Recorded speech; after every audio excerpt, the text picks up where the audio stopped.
안녕하세요. 안녕하십니까. 한 주간 어떻게 지내셨습니까? 네, 정말 큰 사건이 있어서 흥미진진하게 지켜보고 있습니다. 어떠세요, 정 기자님?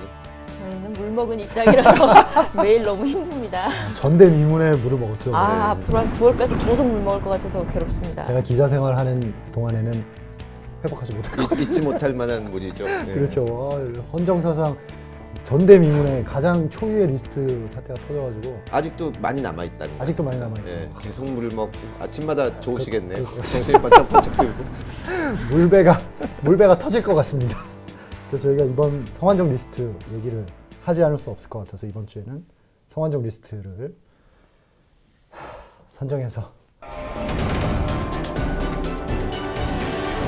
이제 게이트라고 불러도 될 것 같은데. 게이트. 그렇죠? 성완종 게이트. 예. 요즘 뉴스를 틀면 계속해서 그 사건 얘기만 나오고 있잖아요. 그렇죠. 그만큼 계속해서 새로운 폭로들이 나오고 있는데 좀 간단하게 정리 좀 해주세요. 이제 사건이 슬슬 복잡해지고 있는 것 같은데요. 복잡하지 않습니다. 기본적으로 성완종이란 분이 이런저런 정치인들에게 돈을 많이 제공해 왔는데 그 중에 몇몇을 특정해서 언론에도 알리고 메모로도 남기고 그리고 추정하기로는 관련 그런 이제 메모와 증언을 뒷받침하는 어떤 기록물 같은 것도 남겨놓지 않았을까 이렇게 추정되고 있는 상황이고요.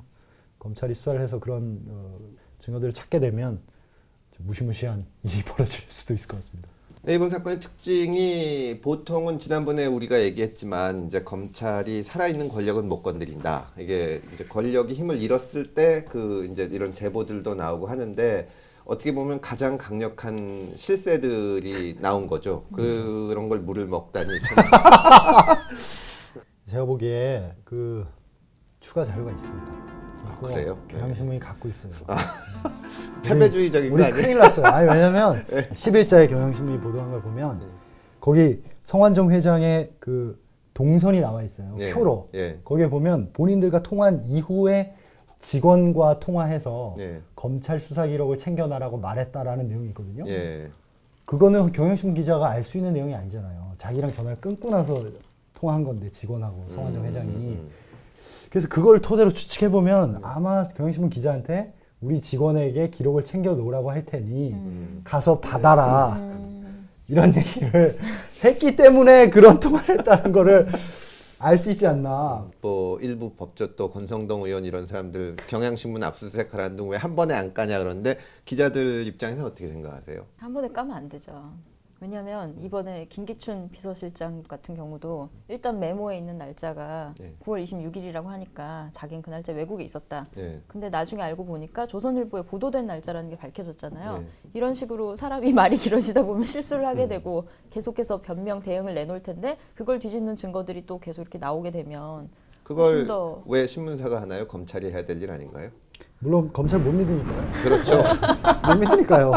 믿을 수가 있어야죠. 그러니까 지금 경향이 다 안 까고 있기 때문에 검찰은 뭐 하게 열심히 할 수밖에 없는 거예요. 그러니까 정말 이게 법률가로서 좀 치욕적인 것이고 네. 저는 권성동 의원도 검사 출신인데 좀 부끄러운 걸 알아야 됩니다. 이게 왜냐하면 사실은 그 말이 100% 맞거든요. 네. 한 일개 신문사가 조금씩 까가면서 한다는 게 말이 안 되는데 아무도 그렇게 생각을 안 해요. 네. 지금 그동안 검찰이 해온 거를 보면서. 그럼요. 저널리즘적으로는 그냥 쫙 공개하는 게 맞다고도 저는 생각하는데 네. 현실적으로 네. 지금 뭐 검찰 수사를 어떻게 믿습니까?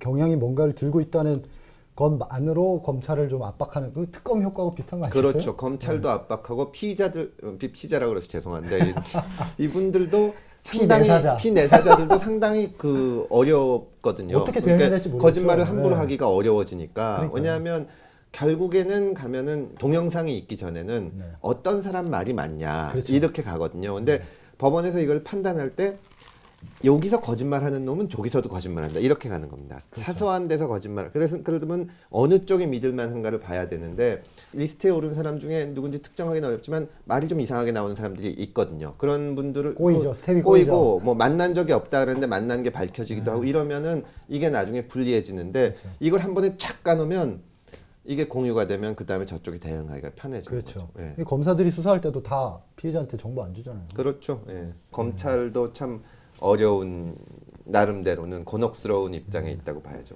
곤혹스러운 일상인데 이게 언론에 제보가 들어가서 먼저 빵 공개가 되면서 그렇죠. 시작해서 그러면서 부담감이 없을 수도 있습니다. 예. 이거는 뭐 부담감이 없다고요? 왜냐하면 지금은 검찰 보고 하지 말아라, 덮어라고 말을 아무도 할 수 없거든요. 지금. 아무도 할 수 없죠. 예. 지금 뭐 이름이 이미 리스트가 보통 리스트라고 그러면 리스트에 누가 더 있나 막 이런 걸 언론이 취재하고 막 이래야 되는데 이미 리스트 다 나와 있고 예. 그 리스트를 입증하는 것만 남았는데 그 되게 이런 게 있으면 이제 깃털들이 먼저 나오고 뒤에 몸통이 있다. 그러니까 그렇죠. 뭐 뒤를 뭐 이런 건데 지금은 더 이상 몸통일 수 없는 실세들이 다 앞에 나와 있기 때문에 이거를 어떻게 할 수가 없는 거죠. 정리를 좀 해보면 지금 리스트에 나온 분들이 이제 가장 센 분부터 제가 말씀을 드리자면 기분 나빠할 사람도 있을 것 같은데. 가장 아니, 센 분. 개인적인 평가는. 그러네. 예. 일단 헌법에 규정된 대로 이완국 국무총리, 현직 국무총리 가장 세죠 지금. 현직 대통령 비서실장 나왔고요. 예. 전직 대통령 비서실장 김기춘 비서실장 나왔고요. 고전직 허태열 비서실장 나왔고요. 여기까지가 이제 주요 4인방이죠. 현직 경남지사가 전직 그 대통령 비서실장보다 못하나요? 이제 얘기하려고요. 지방자치단체장이니까. 경남지사, 홍준표 경남지사, 유정복 인천시장, 서병수 부산시장 여기까지인가요? 홍문정 예, 의원. 예. 이제 국회의원은 저 아래에 있네요. 이렇게 정말 이름만 들어도 정말 무시무시한 이 분들이 리스트에 다 이름이 올랐습니다. 돌아가신 성완종 회장은 어떤 분이셨길래 이 정권 실세들을 다 이렇게 연락을 하고 지내시고 또 거액의 금품을 줄 정도면 상당히 친분이 있다고 하죠. 네, 그렇죠. 친밀한 사이라고 할 수 있는데 네네. 어떤 분이셨는지 되게 궁금하더라고요. 간략한 기본 정보를 말씀드리자면 이분은 직전 새누리당 의원이었고요. 국회의원이었고 경남기업이라는 중견 건설사 회장이셨죠. 그 충청도를 기반으로 활동하셔가지고 자민련 그리고 새누리당 그리고 지금의 새정치민주연합 이런 쪽들까지 두루두루 이제 인맥이 다 있고 새정치민주연합까지. 네, 새정치민주연합에도 굉장히 교분이 있는 분들이 많이 계시다고 하시더라고요. 그래서 이분이 뭐 딱히 어느 정권 사람이다 이렇게 얘기하기도 힘들다고 말할 수 있을 정도로 굉장히 다양한 정권 하에서 다양하게 이렇게 정치 권력과 선을 대고 이렇게 활동을 하셨던 것 같아요. 이분이 그러니까 형사처벌을 이미 2번이나 받으신 전력이 있고요.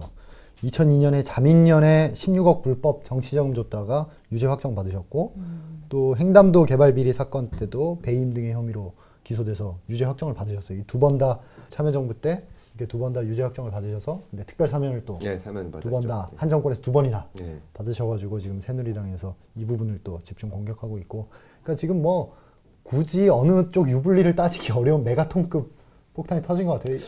일단은 지금 리스트가 워낙 강력한 데다가 또 문제는 이 리스트에 나오는 분들이 받았다는 돈의 성격이 개인 비리로 볼 수 없는 대선 자금에 쓰였다든가 이건 정말 대단한 거거든요. 정말 대선 자금이라고 하면 박근혜 대통령한테 바로 연결이 되는 그렇죠. 사안인데 저 국정원 댓글 사건에서 이제 국정원법 위반에 대해서는 법무부도 받아들이는 편이었는데 선거법 위반에서 굉장히 저항을 했거든요. 왜냐하면 이게 선거법 위반이 되게 되면 마치 박근혜 대통령이 부정선거를 통해서 당선된 것처럼 되는 건데 이거는 돈이 들어간 거니까 뭐 얼마나 그 정권에 충격을 줄지는 누구라도 알 수 있는 그런 정도. 대선 자금에 대해서 검찰이 수사를 한 거는 그 노무현 당시 대통령과 이회창 그 당시 한나라당 후보죠. 예. 그 두 분이 붙었던 그때 네. 16대 대선의 이제 대선 자금을 수사했던 게 마지막이었죠. 네. 그 뒤로 지금 한 10여 년 만에 예.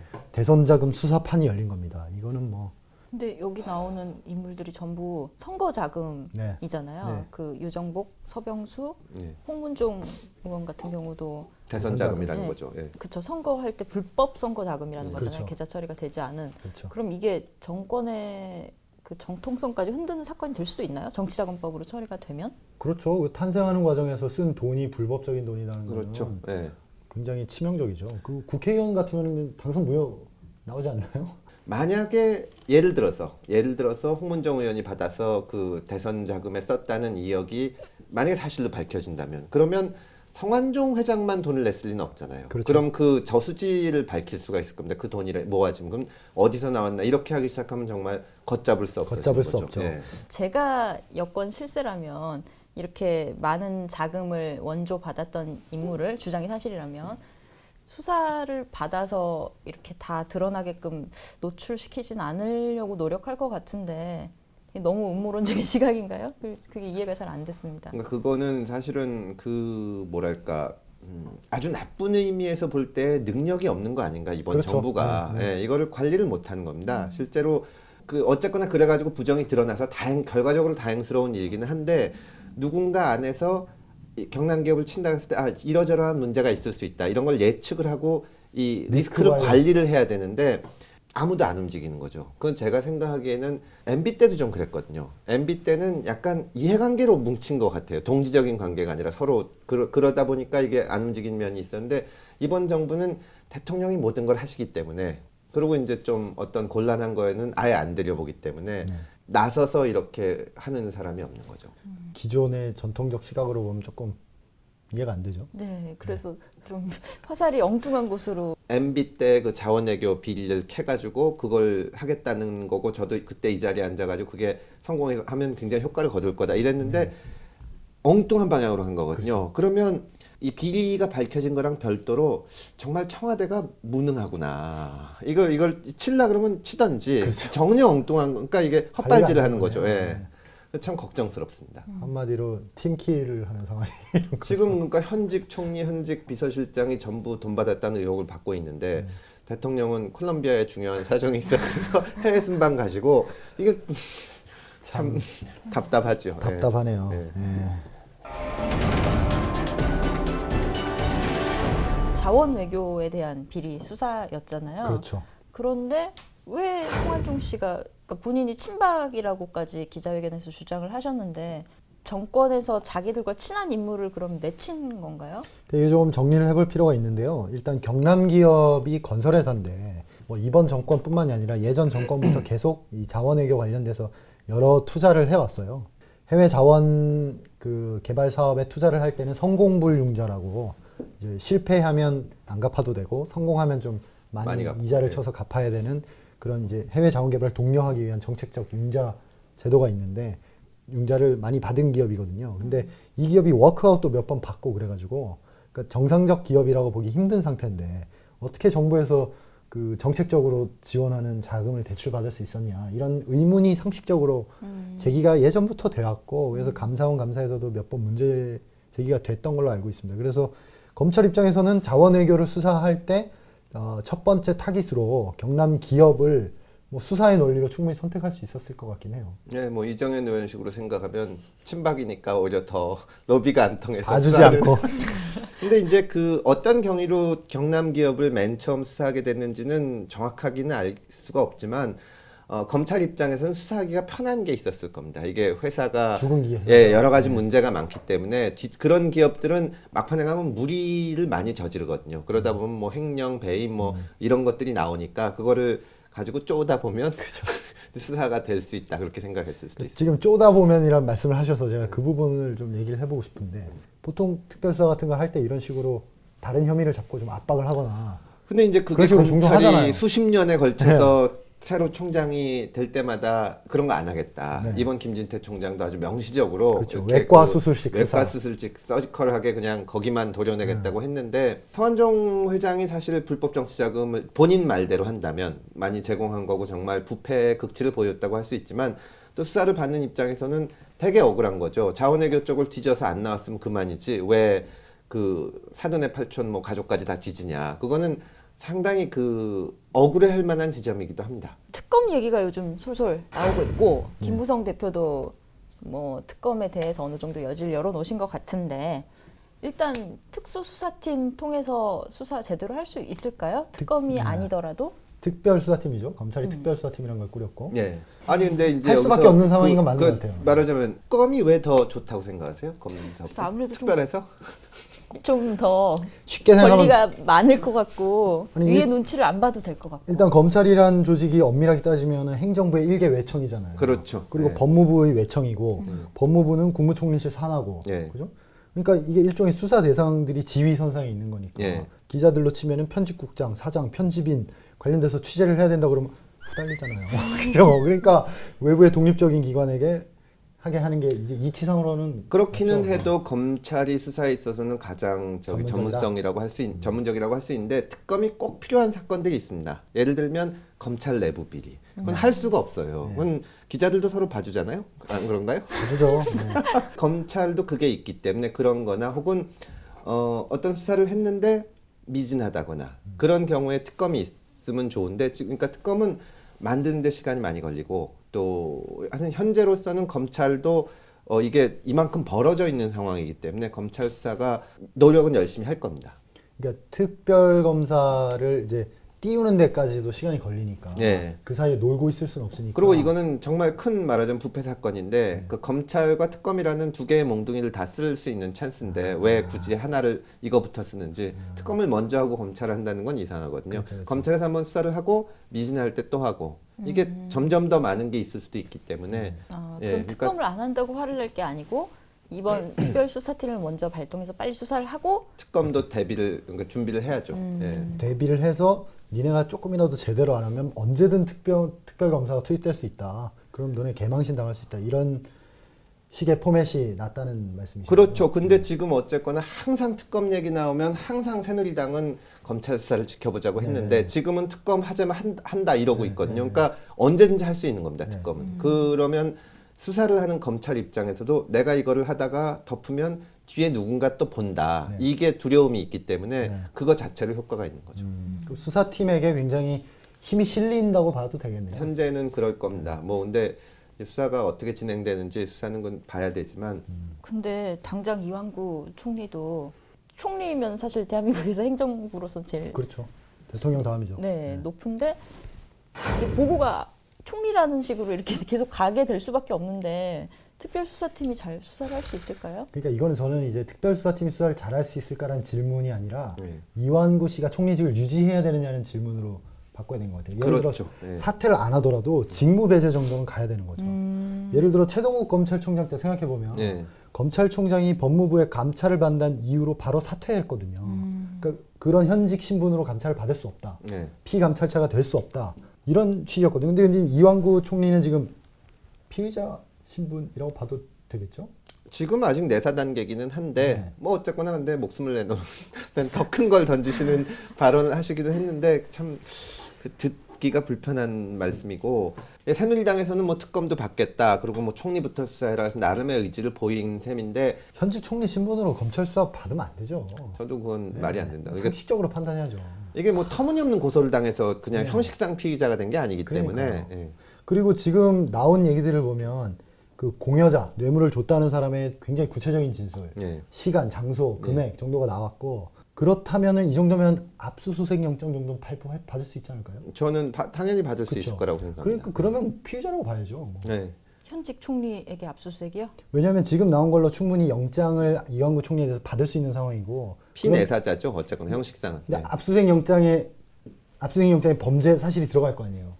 그렇죠. 혐의 사실이 들어갔는데 그러니까 법적으로는 이제 고소 고발이 있거나 입건이 돼야 되니까 아직은 피내사자라고 할 수 있는데 사실 큰 차이는 큰 차이 없습니다. 없죠. 예. 그러니까 이렇게 바꿔서 질문을 해봐도 되게 이해하기 편할 것 같아요.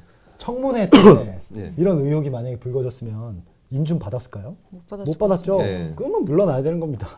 청문회를 통과 못하는 의혹이 청문회 후에 불거졌는데 그러면은 청문회 후니까 버텨도 된다. 이거는 비서실장이요? 예. 비서실장도 거의 장관에 준하는 도덕성 같은 걸 저희가 요구하니까 나가야죠. 예. 그러면 대통령 순방 가신 동안 누가 하나요? 그러니까 정권이 무너질 일이라는 거야 이게. 도대체 어떻게 할 거야 이거를. 나가실 때가 아닌 것 같아. 지금 어떻게 할까?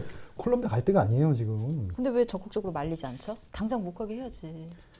수없이 얘기했겠죠. 말해도 안 그리고 또 외교적으로 뭐 또 그런 그게 있겠죠. 있겠죠. 나라에 네, 방문하고 근데 그런 것처럼. 초에 세월호 참사 일에 간다는 것 자체가 문제였는데 역시나 사단이 나는 것 같습니다. 그러니까요.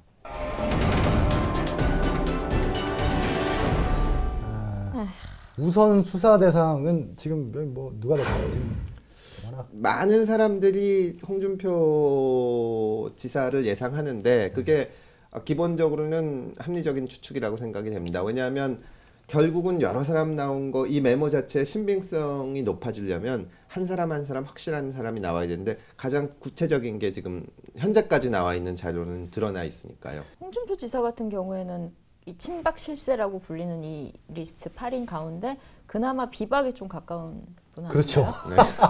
생뚱맞게 태어났어요. 금액이 작잖아요. 제 생각에는 그냥 무리한 추측인데 그냥 최근에 그 무상급식 때문에 굉장히 언론에 많이 이름이 나왔잖아요. 그래서 한번 걸고 나오는 한번 걸고 주신 게 아닌가. 이번에 새정치연합 논평이 너무 재밌었습니다.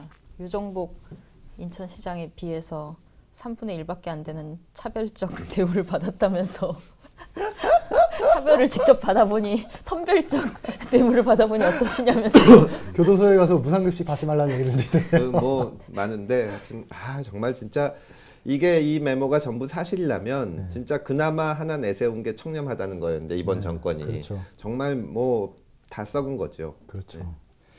그럼 기소 가능성이 가장 높은 사람은 현재로서는 홍준표 지사라고 할 수 있나요? 뭐 김기춘 실장 같은 경우도 날짜까지 이렇게 기소까지는 아직 모르겠는데 그 김기춘 실장 같은 경우에는 아마도 시효가 지났을 가능성이 많습니다. 시효가 지나면 죄를 받지 않는 거죠? 그렇죠. 예. 네. 이게 그 구별하셔야 되는 게 정치자금법 위반하고 뇌물 이렇게 성격이 비슷하긴 한데 시효가 좀 다르거든요. 그러니까 정치자금법은 그 대가성이 입증되지 않아도 정당한 그 공식 계좌로 처리하지 않으면 다 불법이 되기 때문에 검찰 입장에서는 회계 처리하지 않았다는 것만 밝히면 기소할 수 있는 좀 편리하죠. 그렇죠. 대신 근데 이제 시효가 그 짧고. 기소당하는 사람 입장에서는 뇌물이면 형이 정말 무거운데 네. 정치자금법은 그렇게 무겁진 않습니다. 무겁진 않고 네.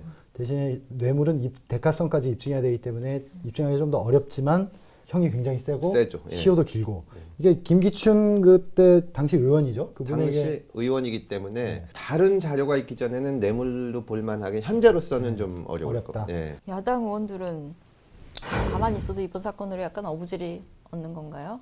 근데 이번에 뭐 물론 상대적으로 그렇긴 합니다만 그 성완종 전 회장께서 참여정부 때 2번 특별 사면 받으신 것 때문에 여당에서 반드시 문제를 삼을 겁니다. 그리고 그거는 제가 봐도 좀 이렇게 이상하죠. 이상한 데가 있어요. 그게 이상한가요? 전 특사는 정치인 특사는 너무 자주 봐서 별로 놀라질 않았는데 왜냐하면 또 이분이 참여정부가 대단히 가까운 분은 아니잖아요. 그렇죠. 네. 근데 왜 갑자기 이렇게 이 두 번이나. 두 번이나 포함됐는지 그리고 사면이 있다는 소문이 나면 특히 정치인들이나 선거에 나가고 싶어하는 사람들은 정말 있는 힘을 다해서 사면을 받고 싶어합니다. 그래야 선거를 나갈 수가 있기 때문에 그래서 막 반성문도 써서 내면 된다 그러면 뭐 아는데 막 부탁도 하고 하는데 지금 성완종 회장은 그 당시에 보면 항소나 상고를 포기를 하거든요. 그렇죠. 그거는 자기가 사면받으려는 보장을 받았다는 뜻입니다. 그렇죠. 예, 그런 게 상당히 그때 문제가 그러니까 있어 이 보이고 말씀을 제가 정리하자면 2007년에 횡담도 개발 비리 사건에 연루돼서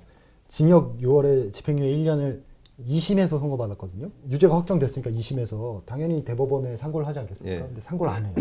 상고를 안 하고 가만히 기다려서 그냥 형이 확정되고 바로 사면을 받아요. 상고를 포기하면 0%죠. 0%잖아요. 예, 0%죠. 그러니까 예. 이거를 그 뭐 안 할 이유가 없는데 안 할 때는 이 보장을 받는다는 건데 정말 사면을 미리 보장받는 사면은 대통령 마음이거든요, 진짜. 그래서 이거는 이 쉽게 보장해 줄 수가 없습니다. 근데 저도 옛날에 수사하다가 한번 굉장히 다퉜어요. 네. 그 무죄다 말도 안 되는 주장을 막 하더니 항소를 빡 안 하더라고요. 그래서 되게 이상하다. 이걸 어떻게 항소를 안 하냐 했더니 2달 후에 딱 사면이 되는 걸 보고 그 사람은 굉장히 그 당시 정권 실세들하고 가까운 사람이었습니다. 누굽니까? 있어요. 근데 그래요. 이름을 까세요. 아니, 하여튼 그런 걸 보고 제가 참 놀랐는데 몸을 너무 사리시는 것 같아요. 근데 이거는 지금 중요 문제는 아니니까 그렇죠. 일단 지금 현직 총리와 현직 청와대 비서실장이 있기 때문에 지금 이거를 해가지고 뭐 이걸로 뭐 어떻게 해보자는 거는 말이 안 되는 소리인 말이 것 안 같고 되죠. 예. 근데 내가 여당이면 이거 자꾸 늘어질 것 같아. 일단은 물론 그거는 뭐 정치 잘하시겠네요. 왜 새누리당에서 영입을 안 하죠? 여기다? 또 하나는 그 김문성 대표가 대선 자금 얘기를 이제 야당 것도 까야 된다. 네. 그런 식으로 얘기를 하셨는데 뭐 정치 논리론 그런 얘기 하실 수 있을 것 같은데 법적으로는 말이 안 되는 거죠. 단서가 있어야 하는 거지. 뭐 법적인 문제지 지금은 정치적으로 균형을 맞추는 문제는 아니거든요. 그렇죠. 예. 예. 뭐 하다 보면 어떻게 될지 모르겠습니다만은 기획수사하듯이 야당의 대선 자금을 그럼 뭐 걸어가는 야당 거죠. 수사, 야당 대선 자금을 안 까면 이걸 수사를 하지 말아야 된다는 건지 그건 말도 안 되는 그야말로 좀 궤변인가요? 궤변입니다. 예. 저희의 이 기나긴 토크가 마무리를 향해 가고 있습니다. 예. 저는 이 사건을 보면서 드는 한 가지 의문점이 MB 사정은 언제 합니까? 참 복이 많으신 분이세요. 정말 복이 많으신 분이에요. 원래 이게 MB 사정을 사정으로, 하려고 했던 예. 건데 근데 갑자기 박근혜 사정이 돼버렸죠. 예. 예. 참 대단한 은총을 받으시는 분인 것 같아요. 하느님의 보호를 서울시를 봉헌하셨기 때문에 오늘 또 시청자 질문이 들어왔습니다. 금 변호사님께 딱 적격인 질문인데요. 대학생 딸을 두고 있는 학부형입니다. 불타는 감자 잘 보고 있고요. 특히 금 변호사님은 우리 집 바깥 양반 한참 때 모습을 닮아서 한참때 모습. 웃지 않고 해야 되니까 지금 미치겠다, 중에 진짜. 더 정감이 가네요. 사랑한다 뜻인가요? 정답이 갑니다. 네. 칭찬이겠죠? 궁금한 것이 다음 달에 가족여행을 가려고 KTX 예매를 하려는데 대학생인 딸더러 청소년 요금을 내라는 거예요. 대학생이라고 했더니 24살까지는 청소년 요금이 적용이 된다고 하네요. 그럼 대학생도 청소년인가요? 19살이 되면 주민등록증도 나오던데 그렇다면 19금은 또 뭔가요? 청소년 요금 저도 내면 몰랐던 내용입니다. 좋을 것 같은데. 네, 뭐 저도 스스로 청소년이라고 생각은 하는데 이게 결국 법의 목적에 따라서 좀 다릅니다. 그러니까 청소년 기본법이라는 법이 있습니다. 정해놓은 기본법에서는 9살부터 24살까지가 청소년이다. 그렇군요. 근데 이제 또 청소년이라는 거는 청소년 스스로 결정하고 또 권리를 보호해줘야 되는 측면도 있지만 청소년이 실수할 수도 있고 이러기 때문에 보호해줘야 되는데 그 청소년 보호법에는 19세 미만이면은 청소년입니다. 그러니까 그때는 5살, 1살도 청소년인 거죠. 거기 19금은 거기 포함되는 거고 또 주민등록증은 17세에서 나오고 선거는 19세부터 할 수 있죠. 이렇게 법마다 좀 다르기 때문에 그 청소년도 그때 그 어떤 사안의 성격에 따라서 다른 겁니다. 야, 저도 불과 몇 년 전까지 청소년이었다는 사실인데 불과? 불과 몇십 년. 24살까지 청소년이었군요. 예를 들어 죄를 지어도 소년원 정도의 감호 처분으로 끝나는 건 청소년 보호법에 해당이 되는 거예요. 그건 아니요, 헌법상- 그건 소년법이 그건 소년법이 예, 따로 그러니까 있군요. 그렇게 복잡하다. 따지면 14세 14세 미만은 죠. 처벌을 안 14세 받는데 미만. 12살이 넘으면 소년원에 갈 수 있습니다. 네. 그리고 청년이 가장 높게 돼 있는 데가 되게 정당들입니다.